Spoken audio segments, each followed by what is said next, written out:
Welcome to Russell Jones Speaks, where we explore big issues that matter to parents, grandparents, and kids.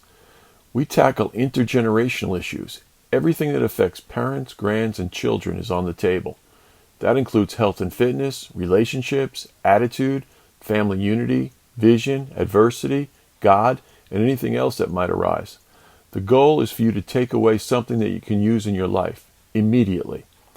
I really want to help improve the lives of families, especially those with 10 to 13-year-old middle schoolers. Let's talk. Go to russelljonespeaks.com to get an amazing gift and then jump on a call with me. So today I have a special guest. Dr. John Pietila is a doctor of chiropractic, a diplomat on the American Chiropractic Neurology Board, and is a fellow of the American College of Functional Neurology. He is one of only a few chiropractic neurologists. As an athlete, Dr. Pietila started as a decathlete in college. He has worked with many athletes over the years, including serving as a doctor for the Italian national soccer team during the 2014 World Cup in Brazil. He invented and developed the NeuroTarget System. Dr. J, as he is affectionately known, believes that all injuries are caused by an inability to absorb force properly. Simply put, force is constantly entering our bodies and should be absorbed and mitigated by our muscles. As long as this process happens, we can continue our activities with no problems. However, problems do begin when force enters our body and is not absorbed by our muscles. This force is allowed to transfer away from the muscle and enter into surrounding tissue, such as a tendon, ligament, cartilage, meniscus, labrum, or a disc in the back. These structures are not primary force-absorbing structures, and force entering into them causes them to become injured. It may be a small injury, such as tendinitis, or a big injury, like a disc herniation or ruptured ligament. Either way, the cause was unabsorbed force entering the injured tissue. Whew. So, with all that, welcome, Dr. J. Thank you so much for having me, Russell. Yeah, I'm excited today about the conversation. I guess I met you about 20 years ago. I made a journey up to Minnesota. The sports scene in New Jersey was uh, basically my kids were getting hurt in sports all the time. We heard about this system that was helping athletes of all ages, pros on down, and I got curious because I was hurting myself at that point, and so we flew up to Minnesota, and or as we say, Minnesota, and That's right. so we got introduced into this whole different world. I had been training people since 1984, but I was introduced to the way the body works in a whole different way. There was Dennis Thompson and Jay Schroeder and all these guys around, and they said, "But you got to go see Dr. J. You got to go see Dr. J." And and so went in and you did your evaluation of me, and I was really thankful. And for everybody listening, I just want everybody to know, I mean, I'm still a performing strongman at 72 years old. I saw Dr. J 20 years ago, and I thought I was done at 52. I had the whole thing in my head that I was old, I was beat up, everything hurt. I remember you guys, there was a group of you, Jim Rieger, everybody was cracking up, the horrible shape the strong man from New Jersey was in. And, but anyway, and I did return at least one, maybe two more times to learn from you. That's And right. again, that was like really, really valuable information. So let's start, we'll do the start at the beginning thing. Doc, tell us, like growing up, where'd you grow up? Big family, small family? Yeah, I have three older sisters. The two oldest are identical twins, which is kind of a unique experience at certain points. Um, and played football, basketball. I did wrestling, ran track in high school. And we had a tiny school. There was like 700 people in our town. So you really had to play the sports and you had to go out for the plays and you had to be knowledgeable and you had to do all the things because there really just wasn't enough people to make the groups, big enough to do anything with. So I was the center for our football team. Yeah, like 160 pounds. So, and I was not the biggest guy, but one of the bigger guys. So that kind of gives you an idea what we came from. And we didn't have Did it. you have to play did you have to play all the bigger schools in the area too? Oh Or was yeah, it, yeah, yeah. yeah. We played this one school, and the nose guard was a full 200 pounds heavier than me. And Oh, I remember trying to block him, and I mean, it was like a brick wall. He didn't sack the quarterback because he wasn't very fast and I could get in his way, but I couldn't move him at all. It was just unbelievable how solid he was. But yes, sir. uh, we didn't have a track team. So we went to the school board and we petitioned for it when I was a sophomore.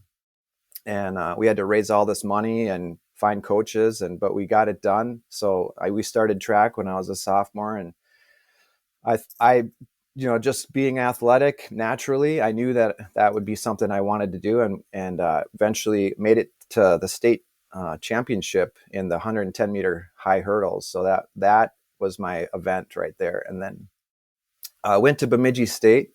That's a wait a second. I'm trying to imagine the center on my high school football team running high hurdles. I'm not seeing that. I'm not seeing that. Yeah.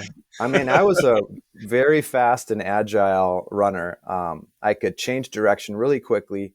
And in track, like my start was the thing. Like every time the gun went off, I was immediately 3-4 feet ahead of everyone else. Now my top speed wasn't really there. So like in the 100-meter dash, everyone would gain on me the whole way. But that really helped me in the hurdles because it's really like 10-meter races, and you don't stop on top of the hurdle, but every time you clear a hurdle, like most people lose a step, and I wasn't. I was staying right where I was. So that gave me a huge advantage um, with the hurdles. But yeah, so same thing in football, I was really explosive, could create a lot of force, but a lot of people wanted me to play running back or something because I was so, tricky with my running. But I don't know. I don't like the contact. That's not my fun side of things. So yeah, then um, my parents, my aunts and uncles, they all went to Bemidji State University. So I just thought that's where you go when you graduate from high school. So I went up there and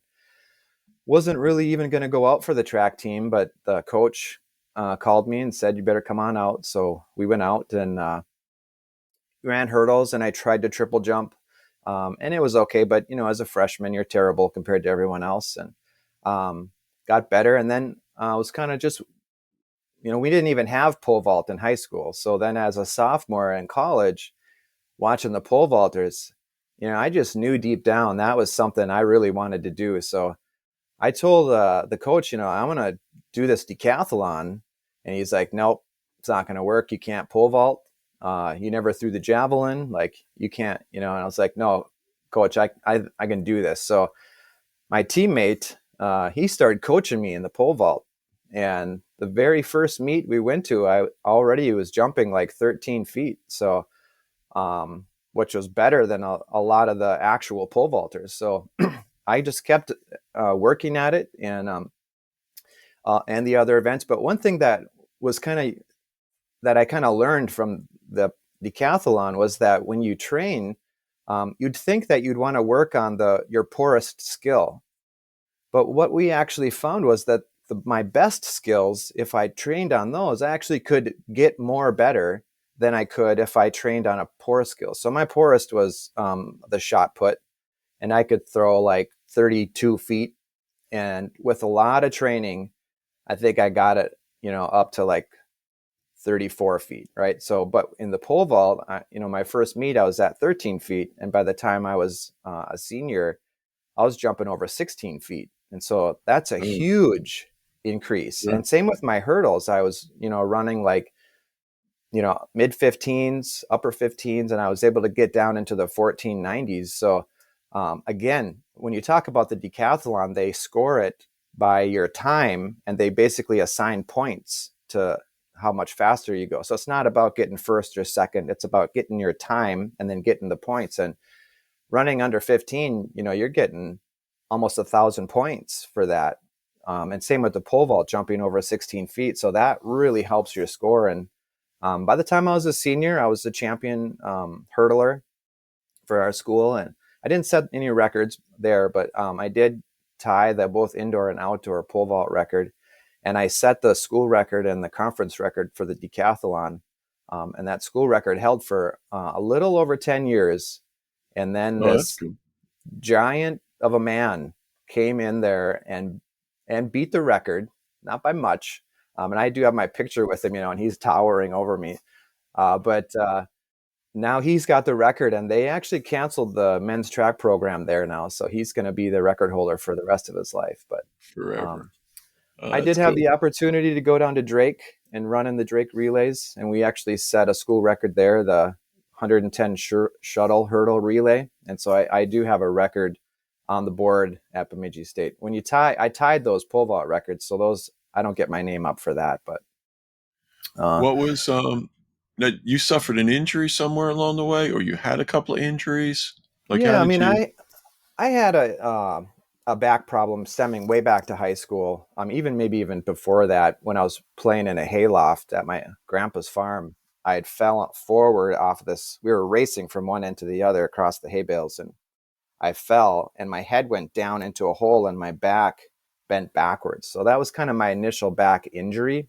And what I know now, as being a doctor, what happened is I basically got a spondylolisthesis that occurred at that time. So it was kind of on and off. But by the time I got to college, I was running a race, and I don't know, I didn't kick my back leg up high enough in the hurdles, and I hit the hurdle, and the hurdle just like broke in half and went flying. And I really strained my SI joint like bad. And so and at that time, I didn't know anything about chiropractic or injuries. So trying to train with that SI joint weakness was a big challenge, because anytime I'd bring my leg up and out or stretch that hip, like it would just pull that joint apart and get so inflamed. So pole vaulting was easy because it was pretty linear, but the hurdling, I just couldn't get my leg up. It wouldn't work. Were you Um, doing? So you were probably doing what most athletes end up doing is following coaches' instructions or imitating what you see in terms of stretching, right? exactly. Yeah. And you'd go down to the trainer, he'd put ice and stim on it, and then he'd show you some stretches and exercises. And in high school, when I hurt my back, I went to the chiropractor, and that's kind of where I got introduced to chiropractic, and it helped a lot. But in college, I was like, well, I want to go to the chiropractor, so they paid for it. I went downtown, saw the local guy, and it just made it worse. And I know now it was because that SI joint was real strained, and he was, laying me on my side and cracking the thing and stretching it out, and that really isn't the treatment that I do now for that type of injury. But I was starting to get kind of disappointed already, that because I had decided way back in elementary when I saw that chiropractor that was the field for me. That's what I wanted to do. So my Was it so you track, had to go to a different school? I'm guessing a different school you had to go to, yeah, right? after undergrad, then you go to actual chiropractic school, and Okay. so I came down to Minneapolis for that. There's a school Okay. here. And so then, all right. So your specialty that we talk about that I would heard about with you was looking at things neurologically first. Um, and like how did that come about that you got that that interest or you saw that as the place you needed to be. Yeah, so in chiropractic school, I was going around to all the clubs, learning as much as I could about all the different techniques. And one technique I saw and learned about was called applied kinesiology, which is a muscle testing technique. And I thought that was so cool and so amazing. I mean, I couldn't believe it. But the one thing that was about it is you'd ask, how does that work? And nobody could say, it's energy, or, it's intention, or it's this or that. And like, it was just really weird. And, for myself, I'm like, well, how am I going to use that on a patient if I can't even tell them how it works? And so I kind of I really liked it. So I got pretty proficient at it, but I was really looking for an explanation of how the heck muscle testing could work. How can a muscle be strong and then you do something and then it's weak again? And that's really, I got invited to go to an introductory functional neurology course. They wanted to try to get this class going, but they needed more people. And the instructor was talking about central integrated state of the ventral horn and the all or nothing pathway to the muscle. So all or nothing means it's on or off. And if it hits threshold, it's on. If it can't hit threshold, it's off. And that was the answer. And so I knew right there that functional neurology was going to be the platform of how things work, so I can build this the NeuroTarget system on that premise. And that's exactly how I got started. Okay. So in the introduction, I gave like your view of injury as I interpreted it years ago. Just walk like neophytes like me through it. I mean, I'm not total neophyte because I've been Yeah. using your system for years, but folks listening to this, there's going to be people that are have gone to chiros, have had good experience, have gone to chiros, have had bad experience, or people that are throwing everything but the kitchen sink at it. They're going to chiro, physical therapy, they're getting injections from their MD, they're going, all these different things. What give us like exactly like walking me through as a patient or something like that. I come to Yeah. you with a disc herniation, or I come to you with L5 issue or something like that. Something, really common, I guess, in our culture. What would you do? Yeah. So I'm going to start a little bit out of order, but that was another thing that really grabbed my attention, was that when I could adjust someone, with neck pain, and it was like a miracle. They were 100% better. And then I'd have the next patient with the same neck pain, same adjustment, and wouldn't respond at all. And I was kind of like, what's going on here? Why does the adjustment work sometimes and not other times? And like, we were talking about bones being in place and out of place. And honestly, when you do an adjustment, a lot of times the bone felt exactly the same after the adjustment as before. If I, was honest with myself. But then when I talked about functional neurology and learning about what the adjustment actually does, that again set that framework of like, oh, now I know how to use chiropractic to actually create the outcome that I'm looking for. And so that's where my spiel kind of comes that I talk to patients about. So think about an injury. You get hurt, you run into the orthopedist. What his job is to figure out, what did you hurt? Did you herniate a disc? Did you fracture a bone? Do you have, bursitis? And once they diagnose you with that particular injury, that's going to dictate the treatment you get. So maybe you get a cortisone injection, or maybe you need surgery, or maybe you just need to wear a brace, or a lot of times they recommend rest and ice and maybe physical therapy or something like that. But what they don't take the time to figure out is, how did you hurt the thing in the first place? Because what people don't really grasp or ever think about is that there's something that causes injuries to occur. And it might seem obvious, right? Like, oh, well, I took a check in hockey against the boards and that's how I dislocated my shoulder, right? Well, that's obvious. So that's trauma. And that really kind of sets us up for this idea that there's two mechanisms how people can get hurt. And the one that everybody thinks about is how strong they are. And basically, if you have a certain amount of strength and more force is going to enter into your body than that strength, you can't absorb it. It's too much. And so that results in this force transfer. And wherever that tissue ends up, or the force ends up, that's the tissue that gets injured. And that's pretty easy to conceptualize. But what about the guy that just goes out for a jog? Or what about the person that just turns to put their plate on the counter and their back goes out, right? Or they bend down to pick up a piece of paper on the ground and they can't get back up again. These types of injuries aren't explained by that mechanism because it's low force entering your body. And if you were to get even stronger, you still can't absorb that low force. So these are the injuries that we focus on at NeuroTarget. And so what happens is force enters into your body, and receptors in your joints receive that information and they feed that information into your brain, telling your brain how the force is coming into your body. your brain processes those signals, and then your brain sends messages down to the muscles to turn on whatever muscles are needed to absorb that force.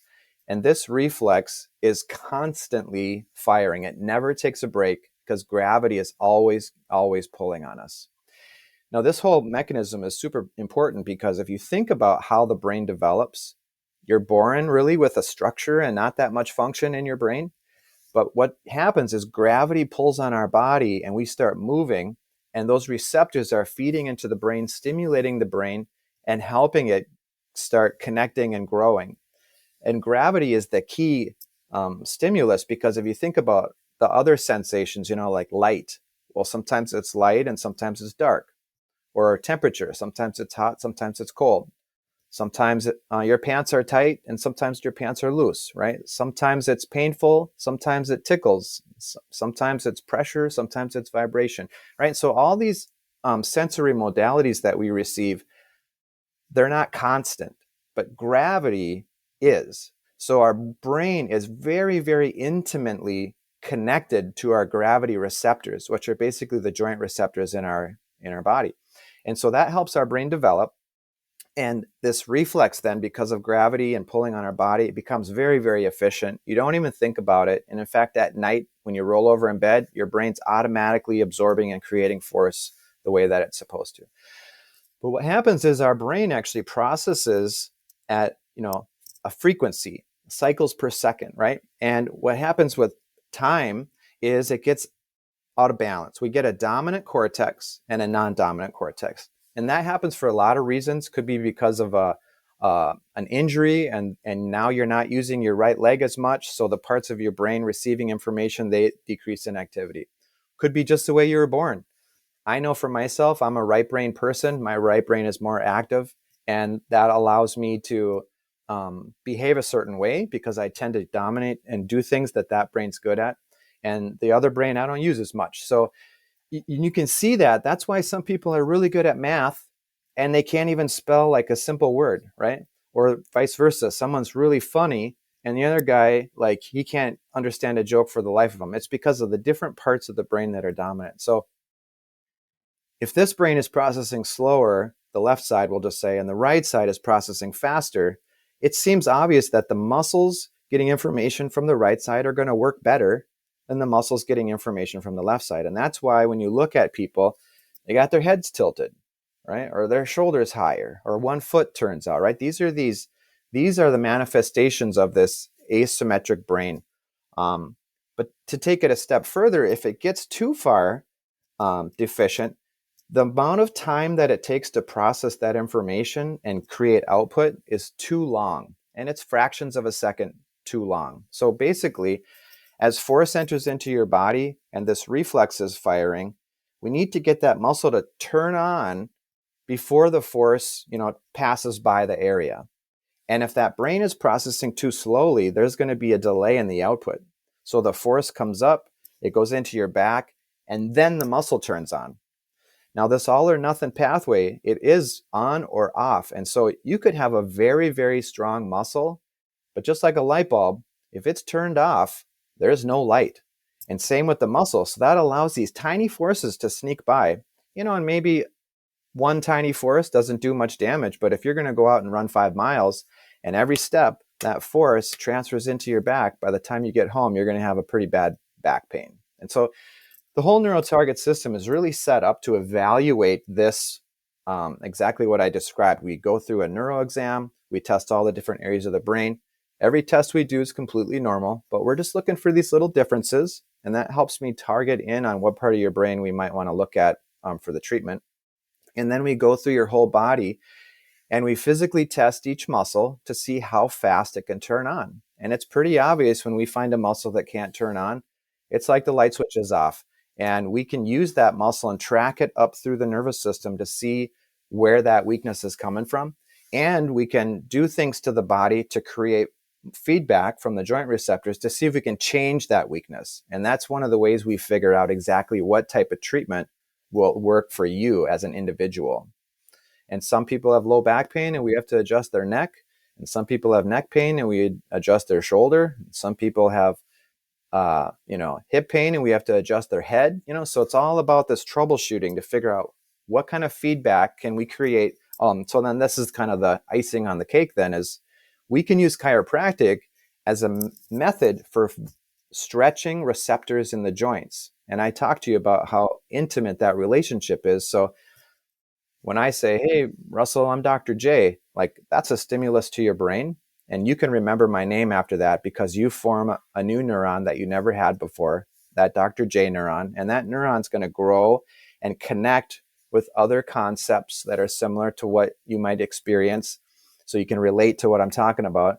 And the more connections that are made, the stronger my neuron gets. And just my talking to you is enough stimulus to change your brain. Well, when I manipulate a joint, that firing into the brain is over 100 times more powerful than what I just described. So with just a few adjustments, 3, 4, or 5 adjustments to the body, we can have huge impacts into brain function and changing that brain in real time. We call that plasticity. That's the ability of the brain to change. And that's what makes neurology so fun, is you can have a finding, you can do something and go back and retest the finding immediately to see if there's a difference in function. Now I know if I do bicep curls and I put the weight down, I got to wait like 12 days before I can actually do a test to see if those curls changed my muscle, right? I don't want to wait 12 days to fix someone's brain. I want to see an immediate response. And that's what makes functional neurology such a fun thing to do, because when they get up from the table, they immediately can tell there's something different. They feel different. They feel lighter. They feel a lot less pain. And that's the thing. So this system in itself isn't like the silver bullet. We get rid of the cause of the problem. You still have the problem though. You still have a disc herniation. So you might still need surgery. You might still need physical therapy and stretching. You might need ARP wave therapy. You might not. If you're not actually injured, you might feel 100% better after that adjustment, and then it's like the one and done, which is always a fun thing too. So we do need what we currently have, which is, orthopedics, but that shouldn't be the first line of defense. We need to get rid of the cause first. And just one more quick point, having a traumatic injury actually sets you up for having this neurological delay. So that's when a lot of people, they hurt themselves traumatically, but they just can't seem to heal from that injury. It's because that underlying imbalance is continuing to perpetuate the injury. And just removing that allows you to recover so much faster. It's unbelievable, the difference. Okay. So one of the issues that I have with physical therapy, chiropractic, is um, position, compensation patterns, addressing those, that things that I developed over time. When I came to see you, I had, I'd fallen out of a tree, 15 years before. I never went to get checked. It wiped out my one hip. When you muscle tested me, there was a bunch of things that were not firing. I was compensating. I was still bending steel, breaking things, whatever, from my strongman stuff, but I wasn't using the right muscles. And obviously things were getting worse. But I think for like normal people, you go and you get adjusted, you feel better, but you're never given a system to strengthen or overcome your compensations. Just talk to me about that, because a doctor will say you go to, everybody walks around with their smartwatch and they're counting their steps, but their steps, they're compensating. I'm watching people walk and they're like dragging one leg, their body's all out of whack. And to your point about force entering your body, it's causing damage, I would think, like long term. So how do you address that with a patient, like over time? Like, do you teach position, like, or is that you go to somebody else for that? No, so, and that you're exactly right. When people hurt themselves and they feel like they're healing from an injury, what they're actually doing is they're learning how to compensate for that injury. The injury is stuck there because scar tissue walls off that unstable injured tissue and basically locks that injury in place, and blood can't get through that scar tissue. So that injury stays there. And that's this compensation pattern. It's all about the representation or the awareness of where your body is in space and this perception of a threat.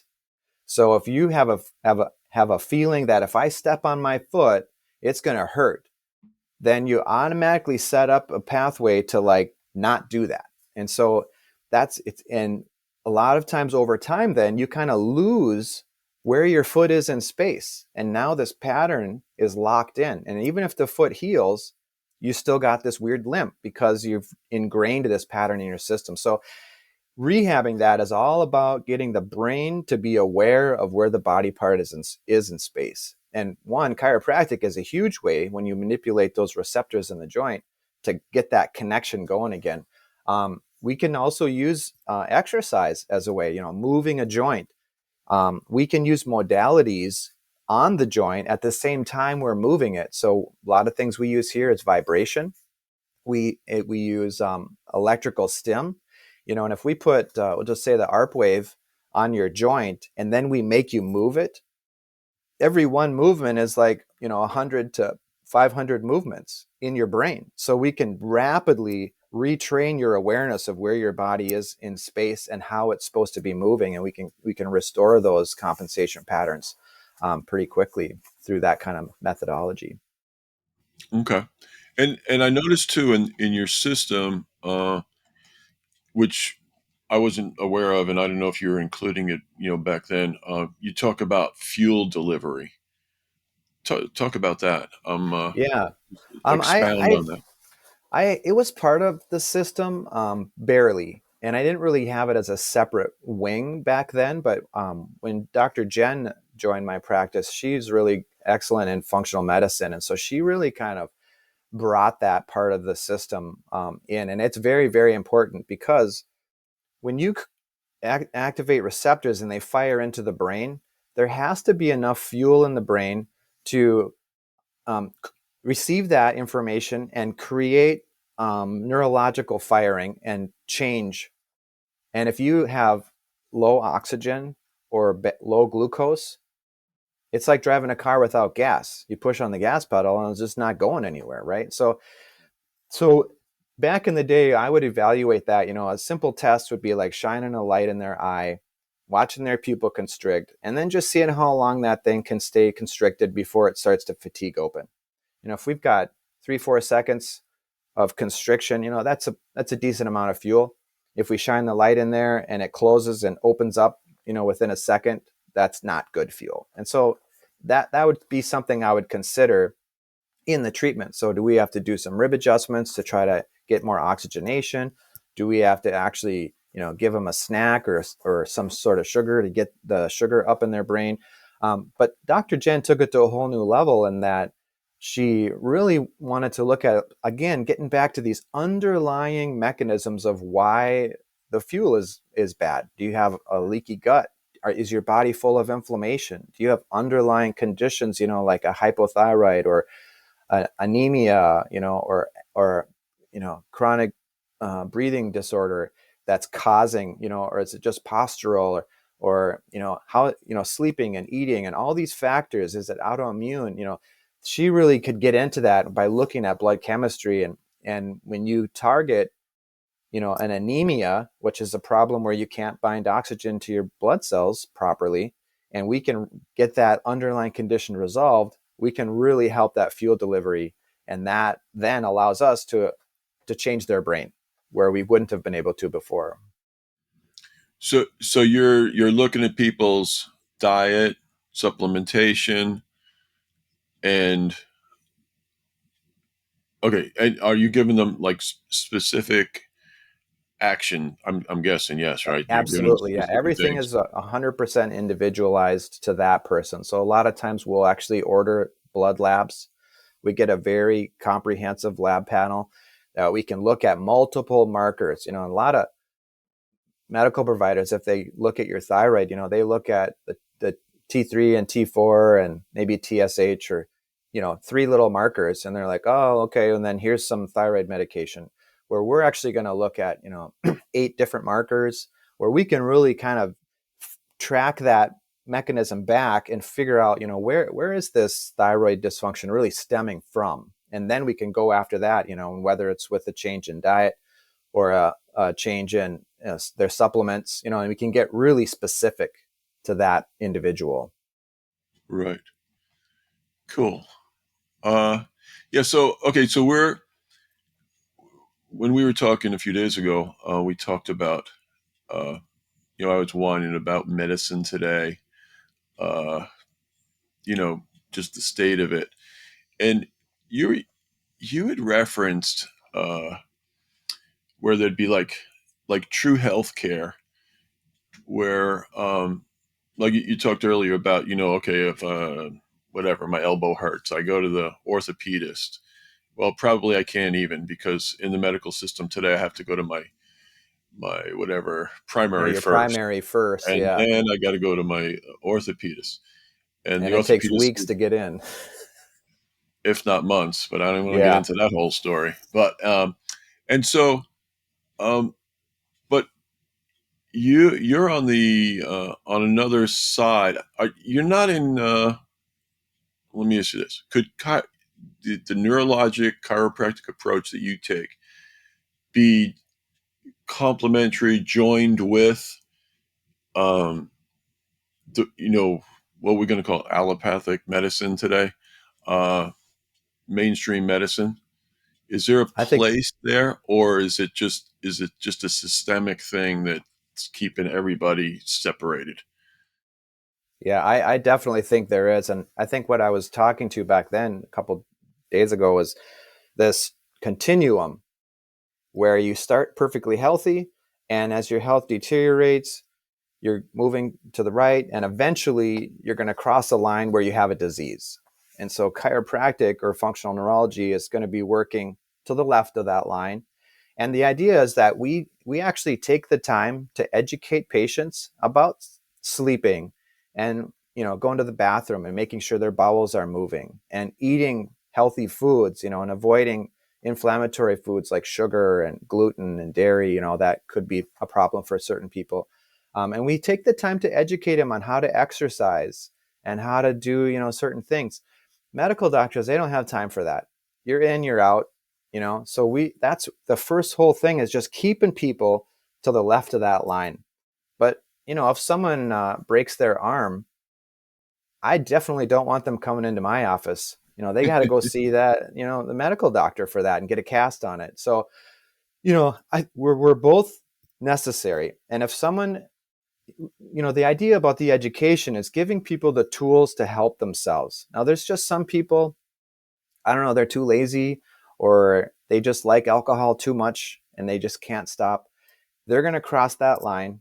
And the problem is, if you get a medication, for high cholesterol, you're not really given the tools to help yourself anymore. Now you got a Band-Aid and you're stuck on that medication, because if you get off it, your cholesterol is going to go up again. So I feel like maybe it's a little bit of a hook, and you can get those people in and get them on a medication. And then at that point, it's downhill, because they get a side effect, and then they got to have another medication. And then that causes some complication, and then they need another medication. And then they've got 5 medications, and and then they're seeing these doctors, and they got to see the specialists, and they got 4 specialists they're seeing, and they're all like not really co-managing. Nobody's really taking the lead, and they're getting really mismanaged, if you ask me, to the point where their health deteriorates rapidly at that point. So our whole job is to prevent people from getting there as good as we can, but they got to want it too. I can't, I can lead a horse to water, but I can't make him drink. So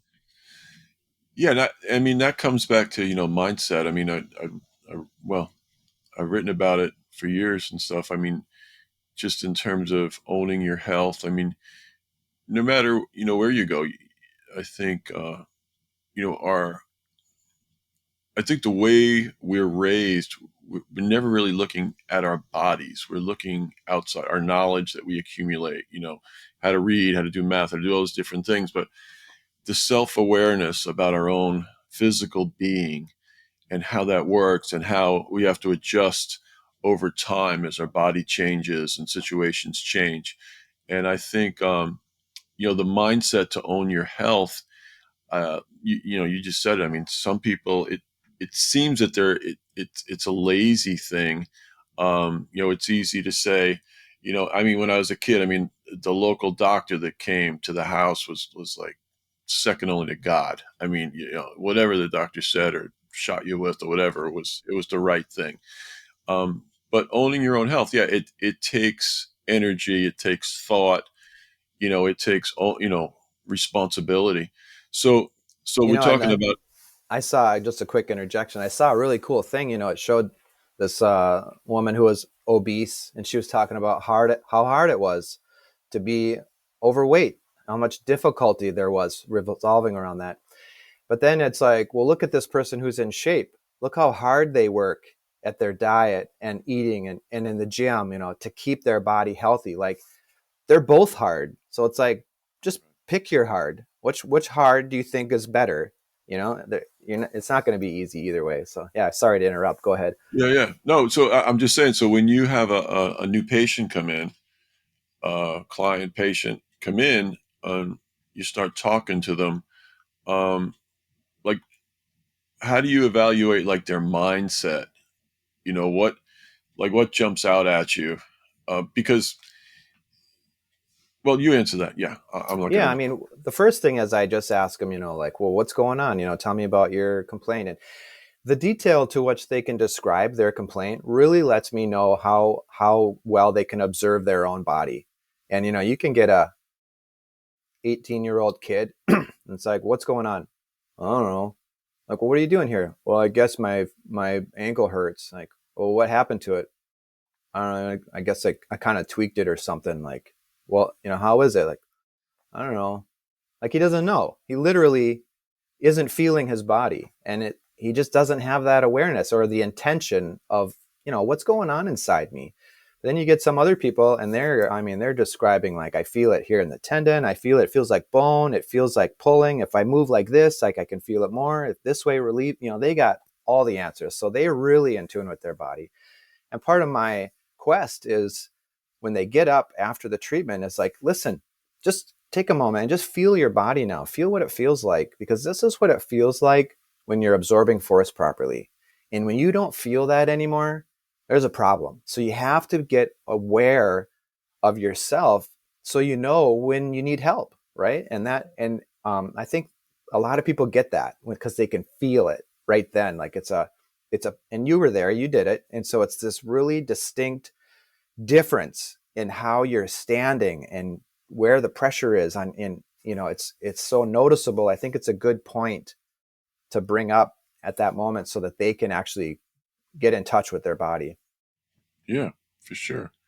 So, okay, so in, let's say, perfect world, all right, somebody comes into you, you treat them, and they say, "Doc, I really, this exercise thing. There's so much information out there. There, there, I mean, it's just too much for me to even comprehend. There's classes, there's groups, there's gyms, there's this way, there's all these different things. What would be the ideal training exercise for me? I just want to be healthy.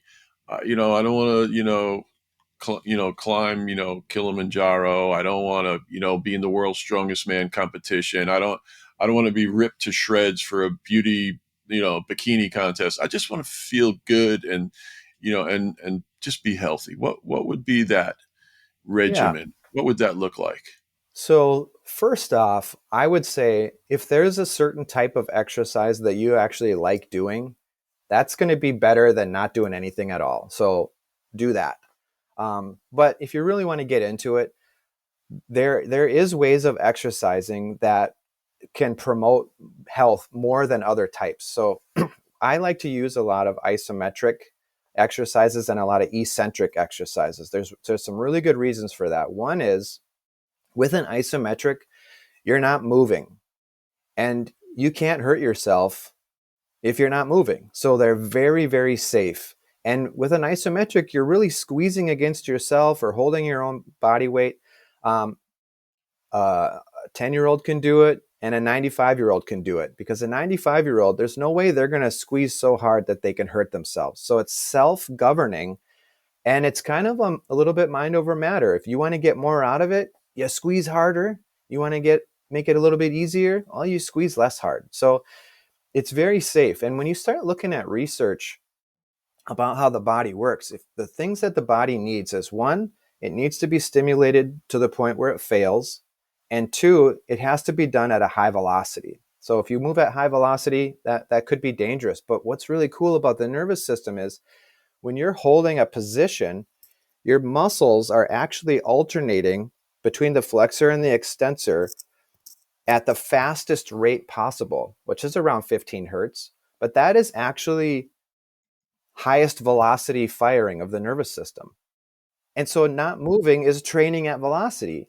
And now you hold that until you literally fail. So now we've got a great stimulus, and we took it to the failure.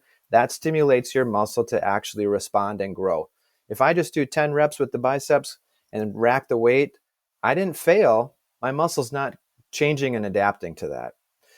The other thing that I really like about the eccentric component is that it actually loads the tendon a little bit more. That's important because your tendon has receptors in there which govern how much force the muscle can transfer to the bone, right? That's like a bridge. And it limits it to the point where you're not going to injure your tendon, or at least you shouldn't.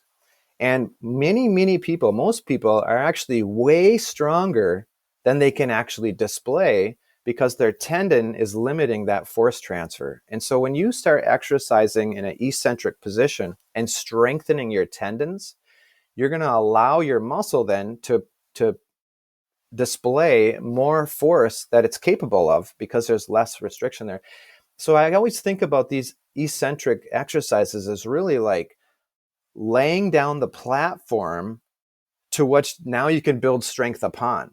Now, most people go straight to building strength without the platform. And what do they end up with? Tendon and ligament strain sprains all the time. So if we can lay that platform, then you can build strength on. So clearly you would start with something like you lay down the platform, and then as you proceed through training, you're going to start absorbing more force, creating more force, and getting, to different types of exercises where you're actually building strength in the muscle. But I'm going to say a low percentage of people actually make it to the end. You don't even need the end. If you can just do the beginning. I mean, I've seen people bench press, 235, and then we train them in some eccentric positions and change the muscle length relationship and change that Golgi tendon firing. And that bench press they're up to like 350 now. And it's like, there's no way they could have got that much stronger. We released the strength that they already had because we changed that. Muscles are also really cool because if you look at how they work, calcium comes into the muscle and that causes the muscle to shorten. And then energy comes into the muscle and it causes the muscle then to pump the calcium out, and then the muscle can lengthen again. So the energy is actually used for the relaxing part. And a lot of people they didn't really think about that. And that's one of the reasons why dead people are so stiff, is because they can't relax anymore. They don't have any energy, right? So this eccentric is cool because if you start with a short muscle and you start contracting it, it only can create force related to how many overlaps it can create, right?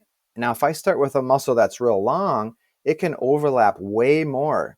And so just again, by training a muscle in a longer position, this eccentric position, we're going to get way more overlap. And again, that force curve goes up because of that. Also, if you have a longer muscle, you're going to feel looser. So by doing these eccentric holds, we're going to create a lot more range of motion, and we're going to be at these end point ranges of motion. So we're actually training our brain how to use our muscles to support our joint in an extreme position. And we're creating that awareness that I talked about earlier, which is really helpful for the body. And then lastly, if we look at a muscle, as it contracts and the energy comes in and it relaxes and contracts and relaxes, as we start running out of energy, we're going to lose that lengthening part. So the muscle is going to be going like this. And when it gets fully shortened, that's what we call fatigue, right? I'm fatigued now. I can't do anymore. Well, if we start with a muscle that's long, it takes a lot longer to get to that fully fatigued position than if we start with a short muscle. It gets there a lot quicker. And by training, we actually are going to lengthen that muscle back out. So we can actually use eccentric isometrics as a method of recovering muscles after, a sporting event or after hard training, because we can lengthen those fibers back out again. LinkedIn. Yeah, I mean, that I'm barely touching the surface. There's also huge I know. implications with eccentric movements and growth hormone release. And they look at blood chemistry, cholesterol levels, triglycerides, and there's huge changes to the betterment with those blood chemistry markers by doing a half hour of eccentric training per week. I mean, 30 minutes is nothing. And they Even can even they, testosterone, yeah, uh, huge changes. And they can huge. compare that to concentric training, 30 minutes, 5 days a week, doesn't even touch it compared to one 30-minute session once a week of eccentric training. So, I mean, it's just so powerful. Most people, they can just do that and they never need to progress beyond there. But you could, there is methodology to start training different traits and different methodologies. So if we're learning how to get into a position, next thing we need to do is learn how to absorb force in the position. So that's where we start, dropping weights and catching it, or bringing it down and holding it. And then the third point then would be actually creating force from the position. And that's where you start getting the concentric movement again. But that's the third thing you should be training, because we need to lay this foundation of force absorption first before we can get into the creation of force. So that's the last thing. And people always go there first. Right before you go to the gym, this foundation should be laid. So let's say if you said, okay, doc, I'm on board with that. I want to do this isometric workout that you're talking about, lay the foundation. Um, with the goal being, I want to go to the gym. I like the atmosphere. I want to lift heavy, whatever, hypertrophy and beach muscles, whatever. Um, what what length of time, like over how many like weeks or months? I know it'd be individual, but generally speaking, what length of time would it take you to lay that foundation? Because you're going to be right when you're doing the isometrics, you're going to be in your perfect position, right? Your body awareness is going to be improving all the time. You're going to be working yourself cardiovascularly, because if you're really applying the force, like you're talking about, you're going to be breaking out into a sweat as you're doing it. Um, but what length of time would that take? In your opinion, to lay that foundation?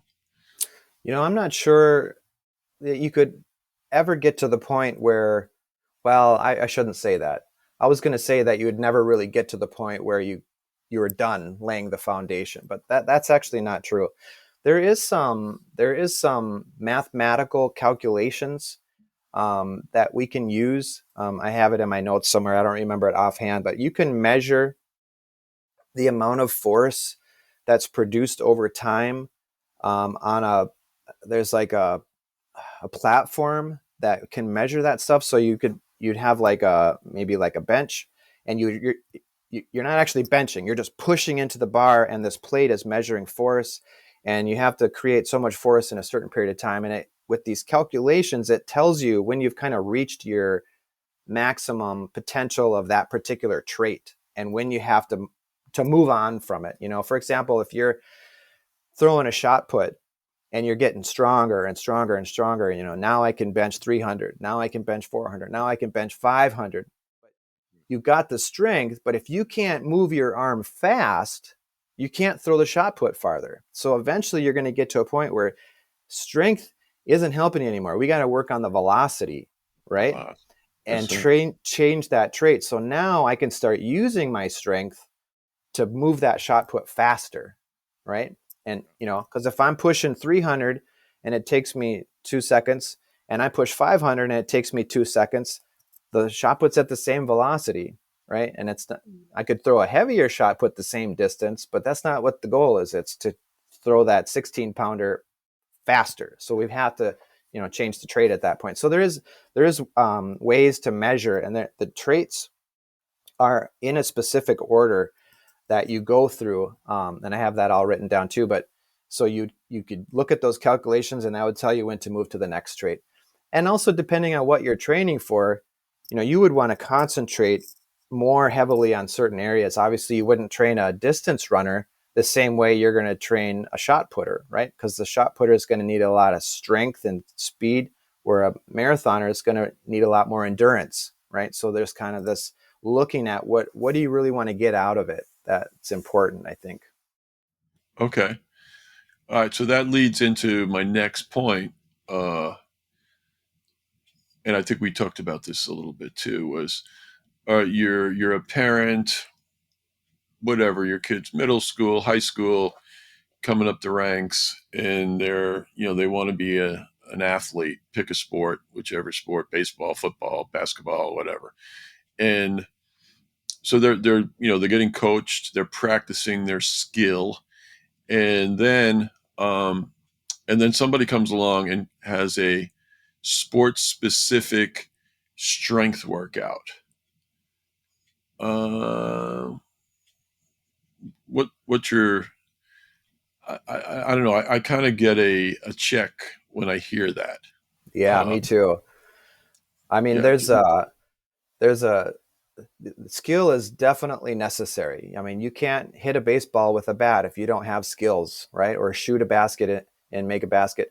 Um, but there's the physiology that supports that, right? And if you're a fast runner and a good jumper, you're going to be good at basketball and baseball and football and track, right? But if all you know how to do is hit a ball with a bat or shoot a basket, you might be able to do it once, but then you're going to be fatigued after that. So it's like we have to train this again, the platform that we can build that skill upon, and I think it's important. And if you put someone in an ISO squat and they're holding it, and within 20 seconds they're falling down, uh, they got some work to do. And I think that the more you dial into the specific skill and the repetitiveness there, you're asking for more problems. And you don't really need specific training strength wise for different sports. I mean, we're humans, we move, and that's what we need to train as our body to move as a unit. And when you get into an ISO push-up, you're using every muscle from your toes to the top of your head to hold that position. And so we're training the body as a unit. I'm not isolating, my knee extension, for a skill. So I think that if you can build that platform, you really, then you can train skill on top of that. And actually, I coached track and field for many years, and we would have the athletes come in. We'd start with the ISO push-up, 5 minutes. We'd go to the right squat or lunge, 5 minutes, left lunge, 5 minutes. Okay, that was our warm up and our training. Yes, Now we sir. would go to the skilled stuff. We would do triple jump, we'd do pole vault, we'd do high jump, we'd do all the stuff. And then at the end of practice, another 5 minutes of the standing glute ham exercise. And that was it. They never ran, but they all got faster. Nobody got hurt. I mean, it was crazy. And actually, the people, if there's someone did get hurt, it was because they came late and they missed that warm up Mr. Warm-up. Yes, and sir. they went in cold. But the kids, it helped their body awareness, because they all felt like, when I do this warm up, I actually I'm faster. I can tell. So that was a really cool kind of experiment that I did just as I coached, and I remember one time I was late, and the assistant, my little assistant at least, he was like, well, I sent him out for a long, slow, recovery run. And I was like, what are you doing? No, that's like the opposite of everything I've been working on this whole year. But uh, Yes, sir. It's yeah, ingrained. The system. It's ingrained. yeah. So I okay. think So people, American exercise, I feel really needs to an overhaul. But you had this awesome experience of working with the Italian national team. Just give us a little bit on that, because yeah. the mindset of training in Europe, is it different than training in America? Just and obviously the experience of going to the World Cup, that must have been awesome. Oh, it's unbelievable. I at that time in my life was really highly focused on injury prevention. Um, and obviously, this muscle weakness, this misfiring, is the thing that sets you up to become injured. So if you can find that and fix it before someone gets hurt, you actually prevent those injuries from occurring. So I worked for a team in Florence, Italy called Fiorentina. That's their pro soccer team. And their staff, their doctors managed the injuries, tracked all the injuries, tracked the training, tracked everything. And when I actually got there in the midway point of the season, so they had 6 months of data, how the season was going, and basically nothing changed except that I got there. And then the next 6 months, they found a huge reduction in their injury rate. And their injury rate before I got there was about 26 injuries per 1,000 hours of training. After that 6 months, it dropped down to 4 injuries per 1,000 hours of training, and it never went above that. So I worked there from 2009 to 2014, and it always stayed below that 4 injuries. And the Italian league average is 28 injuries per 1,000 hours. So they already felt like they were doing a good job getting down to 26, but dropping to 20 to 4 is like another level. So when you can take a player or a team and have your best players on the field every game uninjured, I mean that's how you Well, win. were you working with them as a group, or you working with each athlete one on one? Yep, each athlete one on one. So I would test each athlete once every 4 days. If they passed, we wouldn't do anything. If they failed, I would correct them, and then they'd have to come back the next day for another test. And so that was as simple as it was, really simple. Um, the preventative side of things and the fixing injuries, it's exactly the same as performance optimization as well. Because when you look at muscle producing force, 30% of the force produced is related to the size of the muscle, and 70% is related to how the brain tells that muscle what to do. So actually, by using the NeuroTarget system and manipulating this neuromuscular connection, we actually can have very measurable and noticeable improvements in performance as well. So that's kind of, once I got their injuries under wrap, I mean, it was honestly, there wasn't much for me to do at that point. So we started doing this performance optimization with select players before matches. And I mean, you could literally see someone moving differently and be like, wow, that guy is on tonight. And so that's actually what led me to the national team then, is they wanted that preventative side, but that performance optimization, going into those matches at the World Cup. And So, so there was guys from the Fiorentino team you were working with that were on the national team, and then yep, I guess everybody comes together for yeah, the. everybody from all the teams. And I remember one guy was saying near the end of it, he's like, this was the first time I came to the national team, and I feel better leaving than I did when I got here. Because the national team, they don't really care if you get hurt. They just send you back. Like they get you, they use you, and then it's over, right? And you go back to your team. So if you're injured, you're out of there. But these guys were coming in with these subclinical aches and pains, little tweaks, little compensation patterns, and when we get them in balance and you eliminate all that stuff, they can move. It's amazing, you know.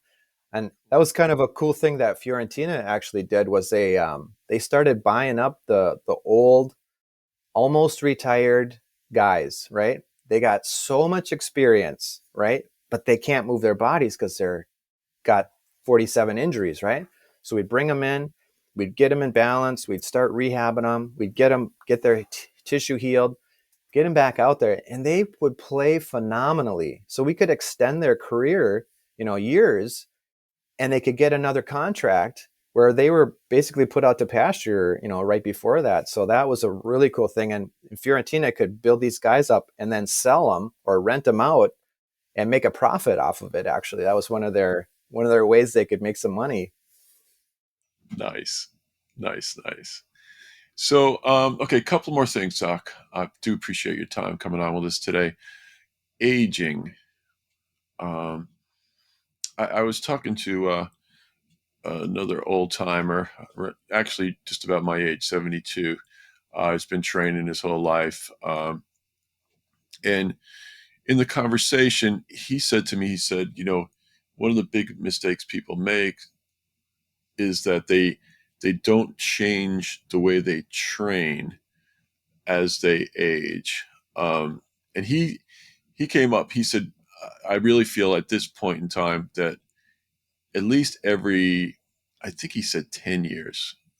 And I said to him, I said, yeah, I think that's even too big a gap. I know you're a lot younger than me, but I really think that we have to make these adjustments, maybe 5 years or less. Especially 70 was a huge turning. I mean, there's all these places, but 70 was a huge, turning point for me. Not the number, but around that time. I'm not saying I turned 70 and whatever, um, but I just see people around me that they can't make that adjustment in their training. Um, do you work with older people as well? I mean, Yeah. that are really willing to keep their fitness level up. I mean, I can see people coming in and getting an adjustment, quote unquote, but people that are really, trying to move forward as best they can, while stalling the inevitable, which is we're all going to die eventually. So, but Yeah. I think when they lose something, it kind of dawns on them like, oh, I'm not keeping up here. What kind of life am I going to have if I can't golf anymore? Like that's what my whole retirement was based upon me being able to golf, right? So I think that's a big stimulus for them to want to do something about it, right? But it's the older you get, the harder it is to gain. It's the it becomes more about maintenance, right? And keeping what you've got and keep stimulating your body. So, but I'm actually a little curious if you could, what kind of change, uh, do you make at certain points? well, I mean, he does a complete. I mean, his training. He's a UCLA bio guy that he went totally off the grid like 40 years ago with you know 97% of the food that he eats is him and his wife grow and or make or whatever. I mean, he's really deep into into his physical world, and I mean he does all these types of hill training, and he does grip things, and he does dynamic things, and he does all kinds of stuff. For me personally, I think it's just been like going even from I used to train 2 to 3 days a week, and that was fine. Now I find that I have to train 6 days a week to feel better. Shorter Hmm. workouts, but that daily stimulation seems to be really important for me to be able to again do the stuff that I'm still doing. I'm not at the same level as I was 20 years ago strength wise, but I can still do pretty much everything. I think my jujitsu son-in-law and everything, he calls it old man strength. I Yeah. think that's a real thing. I think that the challenge is the stamina. That's something, that's a battle. But yeah, so I like tweaks like that. Um, and just forcing myself to not let that little voice inside my head, keep telling me you're getting older, you're getting older. Yeah. But it comes back to that mindset thing. But there's also reality too. I don't want to be, you know, that I'm never going to get sick or I'm never. I mean, I just want to know that, like, prepared for those eventualities and stuff. I don't know. The good Lord's going to tell me how long I'm going to be bending horseshoes and doing things like that. I got Yeah. no idea. But But yeah, I those think type. it's all about that management of the stimulus versus your recovery, and just having that awareness of how your body tolerates each side of that component, and creating that balance there. I think that's the Yeah, key right there. I can't. I think yeah, there has to be a level of wisdom that comes with it. Because sometimes you're being lazy, and other times you're like, no, I'm not being lazy. This is somewhat of a limitation that I need to address. So anyway, yeah, switch gears. One more thing. Okay. We call it tech neck. Yeah. kyphosis in our culture today.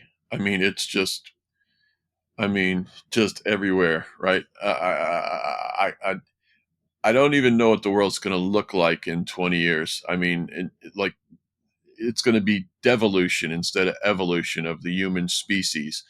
But what do you how do you address that with people? How do you what suggestions? What do you do?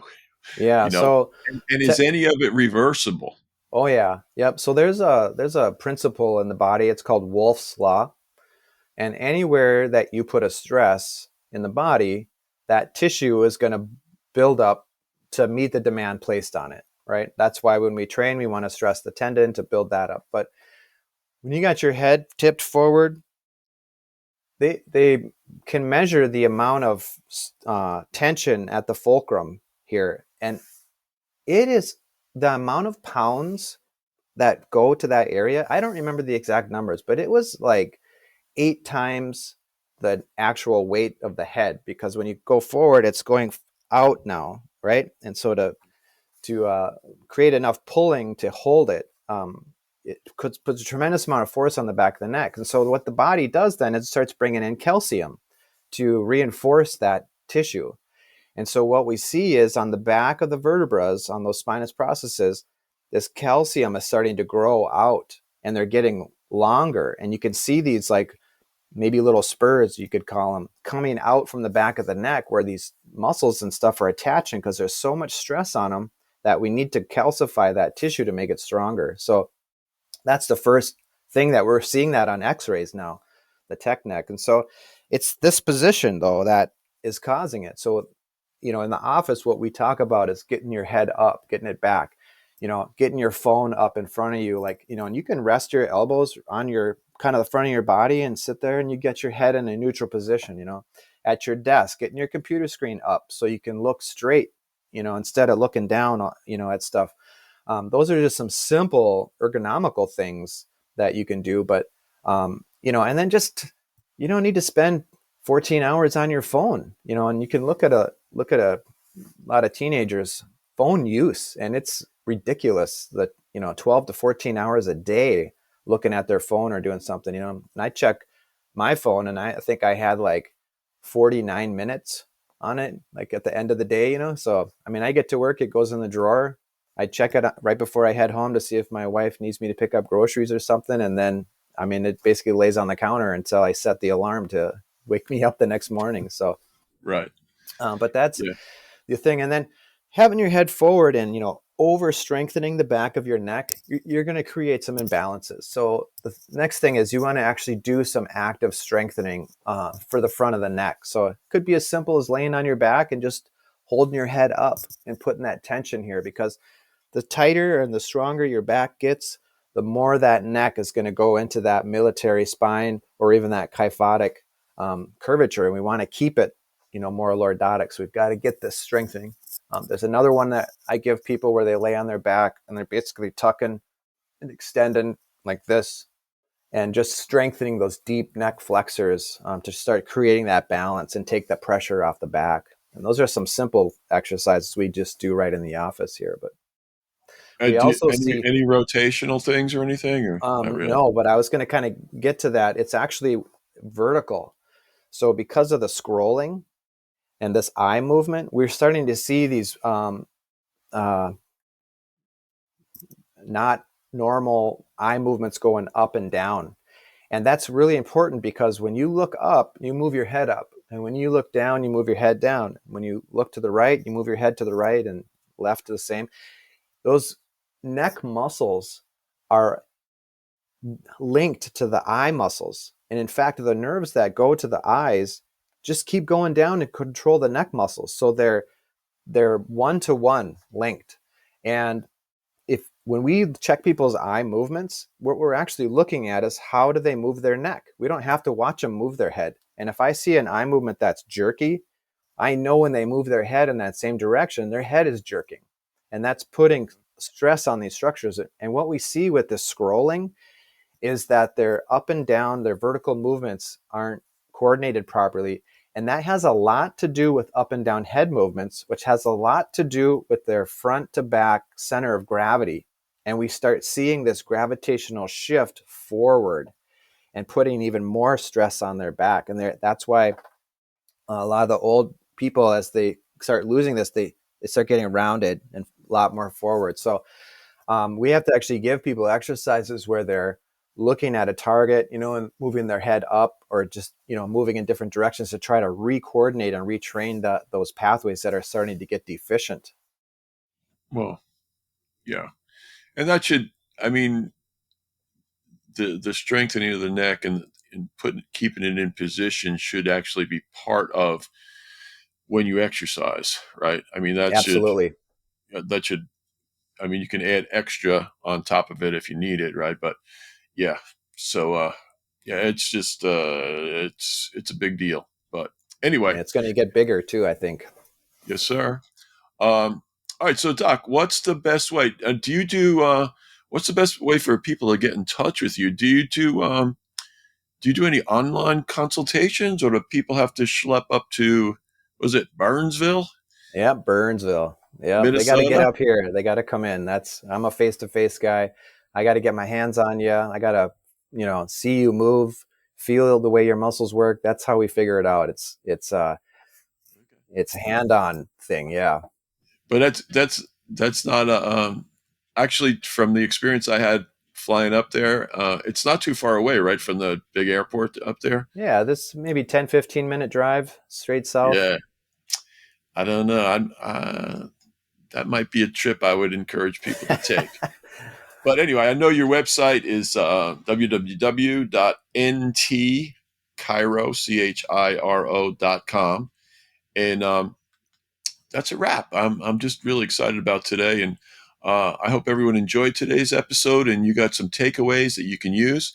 More information about Dr. Pietila's pages and website will be in the notes. Please share this with your friends, and don't forget all my stuff at russelljonespeaks.com. If you're a parent or grandparent or mentor to a 10, 15-year-old, check out our 60-day transformational interactive video series, Top Secrets of Success for Kids and Parents. It's amazing. It will equip and encourage parents and kids. Yes, russelljonespeaks.com. Get on our email list. Jump on a call with me. And in the words of the inimitable Hulk Hogan, say your prayers, take your vitamins, and you'll never go wrong. Then you can go and make it a great day. Bye for now.